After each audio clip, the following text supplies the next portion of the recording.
നിങ്ങൾ നല്ലൊരു ഫോൺ നോക്കുന്നുണ്ടോ? ഒരു അടിപൊളി എമണ്ടൻ ക്യാമറ വേണം, അത്യാവശ്യം നല്ല രീതിക്കുള്ള പെർഫോമൻസ്, പിന്നെ കാണാൻ അത്യാവശ്യം നല്ലൊരു സ്റ്റൈലും കാര്യങ്ങളൊക്കെ വേണം. അങ്ങനെ ഓൾമോസ്റ്റ് എല്ലാം ഉള്ള അത്യാവശ്യം നല്ലൊരു 5G ഫോണാണ് നിങ്ങൾ നോക്കുന്നെങ്കിൽ ഇതാണ് വിവോയുടെ ഏറ്റവും പുതിയ ഫോണായിട്ടുള്ള V40 Pro. ഇന്നത്തെ വീഡിയോയിൽ നമ്മൾ ചെയ്യുന്നത് ഈ ഒരു ഫോണിന്റെ ചെറിയൊരു റിവ്യൂ ആണ് കേട്ടോ. ഓൾമോസ്റ്റ് ഈ ഫോണിന്റെ എല്ലാ ക്യാമറ സാമ്പിൾസ്, ഗെയിമിംഗ് എക്സ്പീരിയൻസ് എങ്ങനെയുണ്ട്, അങ്ങനെ ഓൾമോസ്റ്റ് എല്ലാം നമ്മൾ ഇതിൽ പറയുന്നുണ്ട്. അപ്പൊ ഈ ഫോൺ പർച്ചേസ് ചെയ്യാൻ താല്പര്യമുണ്ടെങ്കിൽ ഇപ്പൊ തന്നെ മലപ്പുറത്തുള്ള പ്ലാനറ്റ് എം ഡിജിറ്റലിനെ കോൺടാക്ട് ചെയ്യുക. ഫോണൊക്കെയാണ് വരുന്നത്, അതുകൊണ്ട് തന്നെ ഒരുപാടധികം ഓഫേഴ്സ് പ്ലാനറ്റ് നിങ്ങൾക്ക് പ്രൊവൈഡ് ചെയ്യുന്നുണ്ടോ. അപ്പോൾ ഫോൺ റീ ബുക്ക് ചെയ്യാൻ അല്ലെങ്കിൽ മറ്റെന്തെങ്കിലും ഫോൺ ആക്സസറീസോ ആവശ്യമോ എന്തെങ്കിലും വേണമെങ്കിൽ ഇപ്പൊ തന്നെ പ്ലാനറ്റിനെ കോൺടാക്ട് ചെയ്യാം. അവിടെ ഫോൺ നമ്പറും കാര്യങ്ങളൊക്കെ ഡിസ്ക്രിപ്ഷനിൽ കൊടുത്തിട്ടുണ്ട്, ചെക്ക് ചെയ്യാം. നമ്മൾ നേരെ ബോക്സ് ഓപ്പൺ ചെയ്യുമ്പോൾ തന്നെ ഫസ്റ്റ് തന്നെ നമ്മുടെ ഫോൺ ഇതിൽ വരുന്നുണ്ട്. 80 വാട്ടിന്റെ ഒരു ഫാസ്റ്റ് ചാർജിങ് അഡാപ്റ്റർ വരുന്നുണ്ട്, ഒരു ടൈപ്പ് സി ചാർജിങ് കേബിൾ വരുന്നുണ്ട്, ഒരു ട്രാൻസ്പെറന്റ് പൗച്ച് വരുന്നുണ്ട്, പിന്നെ യൂസർ മാനുവലും സിം ഇജക്റ്റിംഗ് ടൂളും വരുന്നുണ്ട്.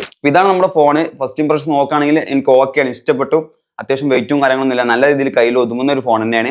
സോ ഫസ്റ്റ് ഓഫ് ഓൾ ഇതിന്റെ ഡിസൈനും കാര്യങ്ങളൊക്കെ നോക്കുകയാണെങ്കിൽ ഇതിന്റെ ഫ്രണ്ടും ബാക്കും കേർഡ് ആണ് കേട്ടോ. ഫ്രണ്ടത്തെ ഇവിടുത്തെ ഗ്ലാസ് കേർഡ് ആണ്, അതുപോലെ തന്നെ ബാക്കും കേർഡ് ആയിട്ട് കൊടുത്തുകൊണ്ട് നമുക്ക് കയ്യിൽ ഹോൾഡ് ചെയ്യാൻ ഭയങ്കര കംഫർട്ടാണ്. ഓക്കെ, ഇത് നല്ല രീതിക്ക് ഇങ്ങനെ കയ്യിൽ ഹോൾഡ് ചെയ്ത് വെക്കാൻ പറ്റുന്നുണ്ട്. അത് മാത്രമല്ല ഈ ഒരു ഫോണിലും IP റേറ്റിംഗ് കാര്യങ്ങളൊക്കെ വരുന്നുണ്ട്. IP68 or 69 ആയിട്ട് വരുന്നുണ്ട്. അതായത് എന്തായാലും നമുക്ക് ഇതിൽ വള്ളത്തിൽ അത്യാവശ്യം കുഴപ്പമില്ലാത്ത രീതിയിൽ തന്നെ വെള്ളം കാര്യങ്ങളൊക്കെ വള്ളത്തിൽ യൂസ് ചെയ്യാൻ പറ്റുന്ന ഒരു ഫോണാണ്.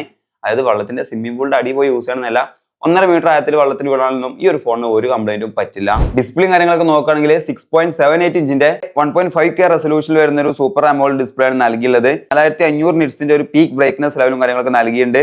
HDR10+ സപ്പോർട്ട് ചെയ്യുന്നുണ്ട്. പിക്സൽ ഡെൻസിറ്റി നോക്കുകയാണെങ്കിൽ 453 pp ആണ്. സോ ഒരു അടിപൊളി ഡിസ്പ്ലേ ആയിട്ട് എനിക്ക് തോന്നിയത്. മൂവീസ് കാണാനാണെങ്കിലും ഗെയിംസ് കളിക്കാനാണെങ്കിലും അത്യാവശ്യം നല്ലൊരു ഇതുപോലെ ഒരു കളർ കാച്ചിങ് ആയിട്ടുള്ള ഒരു ഡിസ്പ്ലേ ആയിട്ട് എനിക്ക് ഫീൽ ചെയ്തു. പിന്നെ എല്ലാവർക്കും ഇൻട്രസ്റ്റ് ഉള്ള പരിപാടിയാണ് ഈ ക്യാമറ അല്ലേ. ഒരു ട്രിപ്പിൾ ക്യാമറ സെറ്റപ്പ് ആണ് വന്നത്. 3 ക്യാമറയും 50 മെഗാ പിക്സലാണ്, ഫ്രണ്ടത്തെ ക്യാമറയും 50 ആണ്. മൊത്തത്തിലൊരു 4 50 മെഗാ പിക്സലിന്റെ ക്യാമറ നിരത്തി വെച്ച പോലെയാണ് കിട്ടുന്നത്. ഫസ്റ്റ് ലെൻസ് വരുന്നത് 50 മെഗാ പിക്സലിന്റെ സോണി IMX921 എന്ന് പറഞ്ഞ സെൻസറാണ് നൽകിയത്. രണ്ടാമതായിട്ട് 50 മെഗാ പിക്സലിന്റെ തന്നെ ഒരു അൾട്രാ വൈഡ് ക്യാമറയും, മൂന്നാമതായിട്ട് 50 മെഗാ പിക്സലിന്റെ ഒരു 2x ഒപ്റ്റിക്കൽ സൂം സപ്പോർട്ട് ചെയ്ത ഒരു ടെലിഫോട്ടോ ലെൻസാണ് നൽകിയത്. നല്ല രീതിക്ക് ബൊക്കെ എഫക്റ്റ് ഒക്കെ ഉള്ള ഫോട്ടോസും കാര്യങ്ങളൊക്കെ ഈ ഒരു ടെലിഫോട്ടോ ലെൻസ് വെച്ച് എടുക്കാൻ പറ്റും. നിങ്ങൾ ഇപ്പൊ കാണുന്ന ഫോട്ടോസ് ഒക്കെ ഇതിന്റെ ബാക്ക് ക്യാമറ ഉപയോഗിച്ച് എടുത്ത ഫോട്ടോസ് ആട്ടോ. അത്യാവശ്യം നല്ലൊരു ഡീസന്റ് ആയിട്ടുള്ള ഫോട്ടോസ് ആയിട്ട് തന്നെ എനിക്ക് തോന്നി. പ്രത്യേകിച്ച് എടുത്തു പറയേണ്ട കാര്യം എന്നാണ് ഇതിന്റെ പോർട്രേറ്റ് ഫോട്ടോഗ്രാഫി കേട്ടോ. സെയ്സുമായിട്ട് കൊളാബ് ചെയ്തുകൊണ്ട് തന്നെ റീസെന്റ് വന്ന വിവോയുടെ ഓൾമോസ്റ്റ് എല്ലാ ഫോണും അടിപൊളി വേറെ ലെവൽ ക്യാമറ ക്വാളിറ്റി ആയിരുന്നു വിവോ പോർട്രേറ്റ് മോഡിൽ തന്നിട്ടുണ്ടായിരുന്നത്. പിന്നെ വീഡിയോഗ്രാഫി നോക്കുകയാണെങ്കിൽ ബാക്കിൽ 4K 60 സപ്പോർട്ട് ചെയ്യുന്നുണ്ട്. നിങ്ങൾ ഇപ്പോൾ കാണുന്നതാണ് ഈ ഫോണിൽ 4K എടുത്ത വീഡിയോ എന്ന് പറയുന്നത്. അത്യാവശ്യം നല്ല രീതിക്കുള്ള ക്വാളിറ്റിയും കാര്യങ്ങളൊക്കെ കിട്ടുന്നുണ്ട്. നിങ്ങൾ വീഡിയോ കണ്ടാൽ മനസ്സിലാവും, നല്ല രീതിക്കുള്ള ക്വാളിറ്റിയും കാര്യങ്ങളൊക്കെ കിട്ടുന്നുണ്ട്. പിന്നെ ഹ്യൂമൻ സബ്ജക്ട് വരുമ്പോൾ ചെറിയൊരു ഷാർപ്പനിങ് വന്ന പോലെ എനിക്ക് തോന്നി. മേ ബി അപ്ഡേറ്റിൽ റെഡി ആവുന്ന ചെറിയൊരു ഇഷ്യൂ ആയിരിക്കും, കുഴപ്പമൊന്നുമില്ല. പിന്നെ ഫ്രണ്ട് ക്യാമറ നോക്കുകയാണെങ്കിൽ ഞാൻ നേരത്തെ പറഞ്ഞ പോലെ ഇതും ഒരു 50 മെഗാ പിക്സലിന്റെ ഒരു സിംഗിൾ പഞ്ച് ഹോൾ ക്യാമറ നൽകിയുള്ളത്. ഇതും അത്യാവശ്യം നല്ലൊരു അടിപൊളി ക്യാമറയാണ്. നിങ്ങൾക്ക് ക്യാമറ സാമ്പിൾസ് കണ്ടാൽ മനസ്സിലാവും. നിങ്ങൾ ഇപ്പോൾ കാണുന്നത് ഈ ഫോണിന്റെ ഫ്രണ്ട് ക്യാമറ എടുത്ത ഫോട്ടോസ് ആണ് കേട്ടോ. അത്യാവശ്യം നല്ലൊരു ഡീസന്റ് ആയിട്ടുള്ള ഒരു ക്വാളിറ്റിയാണ് കിട്ടുന്നത്. പോർട്രേറ്റ് ഫോട്ടോഗ്രാഫി കുറച്ചുകൂടി ബെറ്റർ ആയിട്ട് നിൽക്കുന്നുണ്ട്. നല്ല രീതിക്കുള്ള എന്തുണ്ട് ഒരു ബ്ലറും ബൊക്കെ എഫക്റ്റും കാര്യങ്ങളൊക്കെ കിട്ടുന്നുണ്ട്. പിന്നെ ഇതിൽ എടുത്തു പറഞ്ഞൊരു കാര്യം എന്ന് പറഞ്ഞാൽ ഈ ഒരു ഫോണിൽ ഫ്രണ്ട് ക്യാമറയിൽ നമുക്ക് 4K 60 വീഡിയോ സപ്പോർട്ട് ചെയ്യുന്നുണ്ടോ.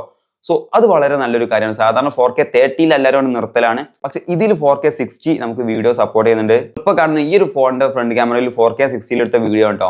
നല്ല രീതിക്കുള്ള ഒരു ക്വാളിറ്റി, പ്രത്യേകിച്ച് ഹ്യൂമൻ സബ്ജക്ട് വരുമ്പോഴും നല്ല രീതിക്കുള്ള ഒരു ക്വാളിറ്റി എനിക്ക് കൂടെ ഫീൽ ചെയ്തു. കാരണം ബാക്ക്ഗ്രൗണ്ട് ഒക്കെ നല്ല രീതിക്ക് എന്ത് ചെയ്തിട്ടുണ്ട്, ക്യാപ്ചർ ചെയ്തിട്ടുണ്ട്. നമ്മുടെ ഫേസും നല്ല രീതിക്ക് ക്യാപ്ചർ ചെയ്തിട്ടുണ്ട്. സ്കൈയും ബാക്ക്ഗ്രൗണ്ടിലുള്ള മരങ്ങളും കാര്യങ്ങളൊക്കെ നല്ലൊരു ഡീറ്റെയിൽഡ് ആയിട്ട് തന്നെയാണ് കിട്ടിയുള്ളത്. സോ നിങ്ങൾക്ക് സാമ്പിൾ കണ്ടാൽ മനസ്സിലാവും. അത്യാവശ്യം നല്ലൊരു ക്വാളിറ്റി ഉള്ള സെൽഫി വീഡിയോ ആണ്. പെർഫോമൻസിന്റെ കാര്യത്തിലും ഈ ഫോൺ അത്ര മോശമല്ല. മീഡിയാടെക്കിന്റെ Dimensity 9200+ എന്നാണ് ഒരു ചിപ്സെറ്റ് ആണ് നൽകിയത്. ഒരു 4 നാനോമീറ്റർ ബേസ്ഡ് ആയിട്ടുള്ള ഒരു ചിപ്സെറ്റ് ആണ്. ആൻഡ്രോയിഡിന്റെ ലേറ്റസ്റ്റ് 14 വരുന്നുണ്ട്, അതുപോലെ തന്നെ വിവോയുടെ FunTouchOS 14 വരുന്നുണ്ട്. GPU നോക്കുകയാണെങ്കിൽ മാലിയുടെ G715 MC11 എന്നാണ് ഒരു GPU നൽകിയത്. സോ അത്യാവശ്യം നല്ലൊരു ഗെയിമിംഗ് എക്സ്പീരിയൻസും നിങ്ങൾക്ക് ഈ ഒരു ഫോൺ തരും കേട്ടോ. ഞാൻ ചെറുതായിട്ട് ഗെയിംസും കാര്യങ്ങളൊക്കെ കളിച്ചു നോക്കി, കുഴപ്പമില്ലാത്ത രീതിയിൽ നമുക്ക് ഗെയിംസും കാര്യങ്ങളൊക്കെ കളിക്കാൻ പറ്റുന്നുണ്ട്. നിങ്ങളൊരു പെർഫോമൻസ് ഓറിയന്റഡ് ആയിട്ടുള്ള ഒരാളാണെങ്കിൽ പോലും നിങ്ങൾക്ക് ഈ ഒരു ഫോൺ ചൂസ് ചെയ്യാം കേട്ടോ, കുഴപ്പമൊന്നുമില്ല. 5500 mAh ബാറ്ററി ബാക്കപ്പ് ആണ് നൽകിയത്. 80 വാട്ട് ഒരു കിഡിലും ഫാസ്റ്റ് ചാർജിങ്ങും നൽകിയിട്ടുണ്ട്. പിന്നെ ബാക്കിയുള്ള ഫീച്ചേഴ്സ് ഒക്കെ നോക്കുകയാണെങ്കിൽ ഏകദേശം 8 5G മാൻസ് കാര്യങ്ങളൊക്കെ വരുന്നുണ്ട്. അതുപോലെ തന്നെ NFC വരുന്നുണ്ട്, ഇൻ ഡിസ്പ്ലേ ഫിംഗർ പ്രിന്റ് വരുന്നുണ്ട്. 3.5 ഹെഡ്ഫോൺ ജാക്കൊന്നും വരുന്നില്ല, സ്റ്റീരിയോ സ്പീക്കേഴ്സ് ഒക്കെയാണ് വരുന്നത്. സോ അങ്ങനെ കൊടുക്കാൻ പറ്റുന്ന ഫീച്ചേഴ്സ് ഒക്കെ ഈ ഒരു പ്രൈസ് റേഞ്ചിൽ കൊടുത്തിട്ടുണ്ട്. അപ്പോൾ ഈ ഫോണിന്റെ പ്രൈസും കാര്യങ്ങളൊക്കെ ഞാൻ ഇവിടെ ഇങ്ങനെ കറക്റ്റ് ടെസ്റ്റ് ആയിട്ടും കാര്യങ്ങളൊക്കെ കൊടുക്കാം. കാരണം നമ്മൾ ഈ ഫോണിന്റെ പ്രൈസ് റിവീൽ ആവുന്നതിന് മുമ്പ് വീഡിയോ ഷൂട്ട് ചെയ്തിട്ടുണ്ടോ. സോ ഇവിടെ പ്രൈസും കാര്യങ്ങളൊക്കെ കൊടുക്കാം, നിങ്ങൾ തന്നെ ചെക്ക് ചെയ്യാം. സോ നിങ്ങൾ പ്രീ ബുക്ക് ചെയ്യാൻ താല്പര്യമുണ്ടെങ്കിൽ ഇപ്പൊ തന്നെ നമ്മുടെ പ്ലാനറ്റ് എമ്മിനെ കോൺടാക്ട് ചെയ്യാം. സോ ഇതുപോലത്തെ ടെക് വീഡിയോസ് കാര്യങ്ങളൊക്കെ പെട്ടെന്ന് കിട്ടാൻ താല്പര്യമുണ്ടെങ്കിൽ ഇപ്പൊ തന്നെ നമ്മൾ സബ്സ്ക്രൈബ് ചെയ്തിട്ട് വെയിറ്റ് ചെയ്തോളി. അപ്പോൾ നെക്സ്റ്റ് വീഡിയോയിൽ കാണാം. Good bye.